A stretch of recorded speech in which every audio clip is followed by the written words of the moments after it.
Ja.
Welcome to this press conference. The two ministers will first give their statements, then we will open for 3 questions. Minister. Thank you. Ladies and gentlemen, I'm glad to have had the opportunity to welcome Foreign Minister Zarif to Oslo. This is, as you know, the end of his Nordic tour, having visited both Helsinki and Stockholm before coming here. We've just finished a substantial and also constructive discussion on a broad set of issues, and that is also, unfortunately, why we were a bit late, because we were in the middle of quite deep discussions. And we have been covering both regional issues, bilateral issues, and also including human rights issues. Before going on to the substance of the discussion, I would like to emphasize the importance of maintaining a dialogue during difficult times. And I appreciate having had the opportunity to discuss also sensitive and difficult issues with my Iranian colleague. I expressed concern for the recent escalation in the region, and particularly the Persian Gulf, the Strait of Hormuz and beyond. As a major shipping nation, we are, of course, very concerned by the fact that we have been directly affected by acts of sabotage against commercial shipping.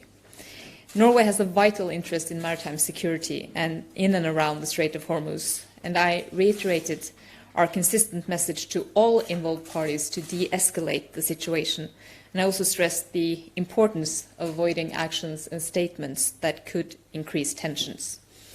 Secondly, we had also a broad and substantive discussion on the JCPOA, and I expressed Norway's commitment to support all the efforts to preserve the agreement. And I, of course, also, again, urged Iran to return to full compliance with the JCPOA and to implement all nuclear-related commitments.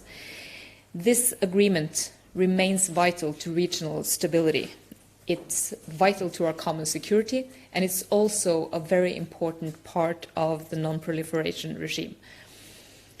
I reiterated Norway's regret for the US withdrawal, as we have done consistently since the 8th of May last year when the US withdrew, and also their imposition of sanctions. I underlined Norway's support for the efforts by France, by the UK, Germany and the EU to safeguard the JCPOA, in particular through the establishment of INSTEX. And third, we also had a constructive discussion on human rights, including the UPR mechanism. We both take part, we both give each other recommendations, and I underscored Norway's opposition to the death penalty in all circumstances. I also expressed concerns for the human rights defenders in Iran and raised issues related to freedom of religion or belief and expression of the right to political activity. We also touched upon other issues, and I will not go into detail of all of them because we had quite extensive discussions on these topics. And I once again would like to say that it is a good thing that we can have a bilateral dialogue and bilateral visits also when times are difficult. We strongly believe in dialogue, and we strongly also believe in the multilateral system, both our countries, and that is also why I made sure to give my colleague Zarif here also a copy, an English copy, of our white paper on multilateralism. Thank you. Thank you, and very good afternoon to all of you. It's good to be back in Oslo, and I had very useful discussions this morning with the Prime Minister, Minister of Industry, Trade and Fisheries, and with my good friend and colleague, the Foreign Minister. I also had an opportunity to exchange views with intellectuals and think tanks in my meeting with NOPI. It is important that we understand that we live in a very challenging time where the tenets of the global system that has taken so long to create are under immense threat by unilateralism and acts of lawlessness. Multilateralism and respect for the rule of international law are important elements that make our lives predictable and make our life worth living. Without multilateralism and without respect for international law, we would live in a chaotic world, particularly in a world that everything has been globalized. It would be impossible to live with the type of unilateralism and with the type of disdain for law that we see coming from certainly certain elements in Washington and from the current administration. We discussed freedom of navigation, and I stressed that for Iran, that has 1,500 miles of coastline on the Persian Gulf, 1,500 miles of coastline on the Sea of Oman, and the northern part of the Strait of Hormuz, freedom of navigation has been an important element of our foreign policy. We have pursued it, we have insisted on it, but just like international law, freedom of navigation needs to be observed by all and for all. It cannot be a pick and choose area. You cannot have freedom of navigation in the Strait of Hormuz and not have freedom of navigation in the Strait of Gibraltar. You need to have freedom of navigation everywhere and freedom of navigation for everyone. Iran is committed to respecting the rule of law, but there are different ways of respecting the rule of law. You can apply the rule of law very stringently. You can apply the rule of law leniently. If there are piracy against our ships, there is no need for us to apply the rule of law leniently. And if you try to be strict, then everybody will be in trouble. Our ship was not violating any rules. The United Kingdom took that ship against international law in a case of sea piracy, and we cannot accept that. So we are all for freedom of navigation. Freedom of navigation will not be enhanced with increased forces in the region. Increased forces in the region will be seen as a threat to Iran, and Iran does not deal with threats lightly. We want to maintain security. We are the main provider of security in the Persian Gulf and the Strait of Hormuz, and we are prepared to work with friends like Norway and others in order to ensure that we take measures to enhance security, not to further exacerbate tension. We also discussed JCPOA. Although Norway is not an EU member and not a signatory to JCPOA, but Norway, as a member of the United Nations, is bound by resolutions of the Security Council. Other European countries are bound by their commitments under JCPOA. I invite them, before they make many comments, to read paragraph 3 of Annex 2 of JCPOA and see that simply passing legislation and announcing commitment to JCPOA and leaving everything to the private sector does not relieve them of the responsibility that they have undertaken. Our centrifuge parks are also being built by the private sector. So we could have told the Europeans that our private sector doesn't want to abandon building centrifuge parks. That is not a good way of skirting your international obligations. International obligations are international obligations, and nobody can implement a multilateral agreement unilaterally. It doesn't work. In international environment, the only way you can guarantee implementation of international law is through reciprocity and through shared certainty. If we do not have shared certainty, we will have shared uncertainty, and shared uncertainty means chaos. We had a good discussion about human rights. We raised our concerns about protection of the rights of minorities, protection of the rights of Muslims, xenophobia and Islamophobia.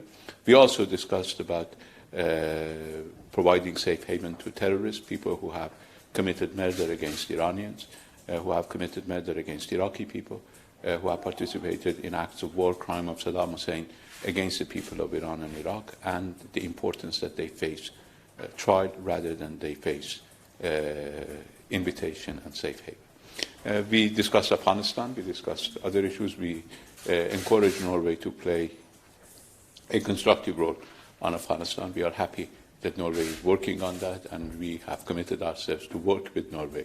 We consider the current developments in Afghanistan to be extremely dangerous. The fact that Daesh is taking territory in Afghanistan is dangerous for everybody, and we all need to be concerned about it. Once again, I believe dialogue and multilateralism are two important principles that we both share, and I believe everybody in the world needs to share if we want to have a reasonable, predictable international environment. Once again, thank you very much for this opportunity to have this discussion, fruitful discussion. The first question goes to Norwegian Broadcasting, NRK, Sissel Wold. Yes. Mr. Javad Zarif. Okay. Mr. Javad Zarif, the US is setting up a mission to, as they say, to secure the international traffic in the Strait of Hormuz. The Norwegian government is thinking about joining. They are in a phase where they are collecting information, whether to join or not to join. Australia, Poland maybe, other countries are joining, the UK. What would the consequences be for Norway, do you think, if Norway were to join a US-led mission in the Persian Gulf, in the Gulf of Persia? Well, the US is the cause of instability in the Persian Gulf, so any US-led mission in the Persian Gulf will exacerbate instability and insecurity in the Persian Gulf. It is already crowded enough. Bringing a few more military ships will not provide security, will make it more hazardous, will make it more accident-prone.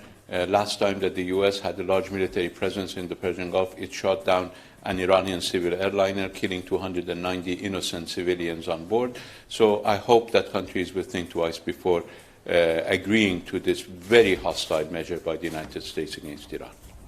I'd just like to also to add that we have been discussing this measure in depth, and as the Foreign Minister knows, we are also very concerned about the safety and security for Norwegian vessels. At any given time, we have several of them in the area and in the region.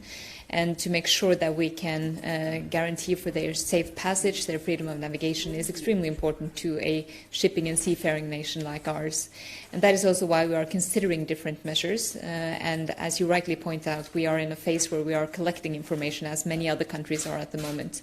And based on that, we will make an assessment that will contain several parts. Of course, the part where we are considering what kind of contribution is most likely, and also to see whether security policy issues, whether rule of international law will be within the frames of what we consider to be a good measure. And one of the things that we have been underlining from the beginning is that all parties need to de-escalate the situation. Right now, small actions, wording, can lead to tensions and escalations, and that's what our big worry is right now. So alongside other European capitals, we are considering what to do with that, and we are also considering how we best can safeguard the security of our vessels as well. Next question goes to Iranian news group, Ali Reza Khani. I am Khani from Etter newspaper. I would like to thanks for this opportunity, and I studied sociology, and I focus in development problems in sociology. Your country is the most development country in the world during the past 15 years ago. You accessed to many progress in human development. For example, in mortality rate for mothers and infant mortality rates and per capita income.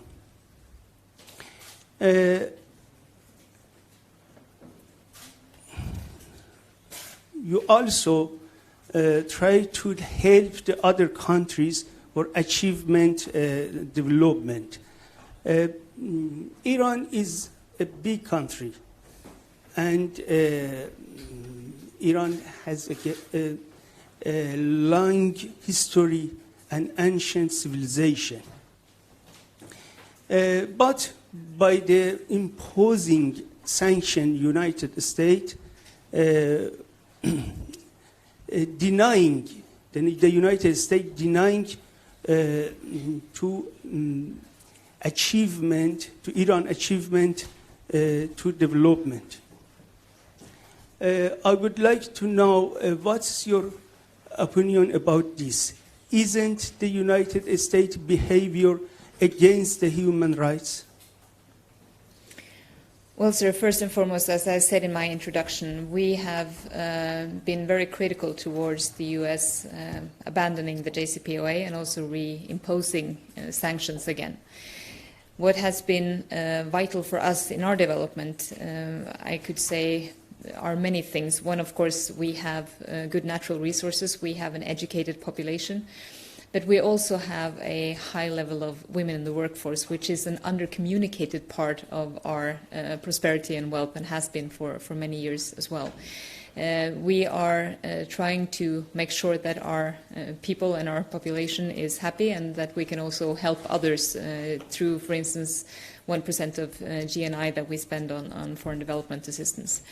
But I do think it is important to underscore that the economic development that we have had has also only been possible by observing basic human rights, and we think that that's an important part of everything that we do and have been doing for the past decades also.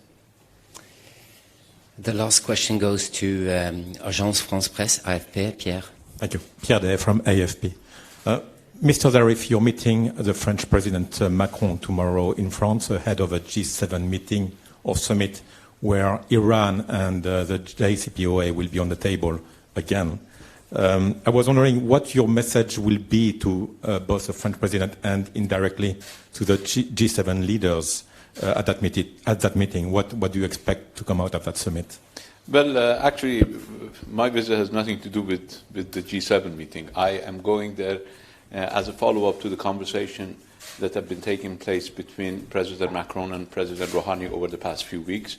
President Macron has been reaching out to President Rouhani with various proposals, and President Rouhani instructed me to go and meet with President Macron whether we can finalize some of these proposals in order to be able to have everybody comply with their obligations under the JCPOA. For Europe to comply with its obligations, I doubt that the United States would start complying, but it is important for us to have Europe comply with its obligations under the JCPOA, both obligations that they undertook in the JCPOA as well as obligations that they undertook since U.S. withdrew from the JCPOA, the 11 commitments that EU ministers, E3 ministers, 3 times reiterated both since last May. So we want to find out a mechanism that can make that possible. And as we have said time and again, that measures that Iran has taken under paragraph 36 of JCPOA are reversible, and they can be reversed as soon as Europe comes into compliance with its own obligations under JCPOA, because that was the only reason we took those measures within the framework that has been provided for by the JCPOA in order to remedy lack of compliance. So I'll be discussing those issues.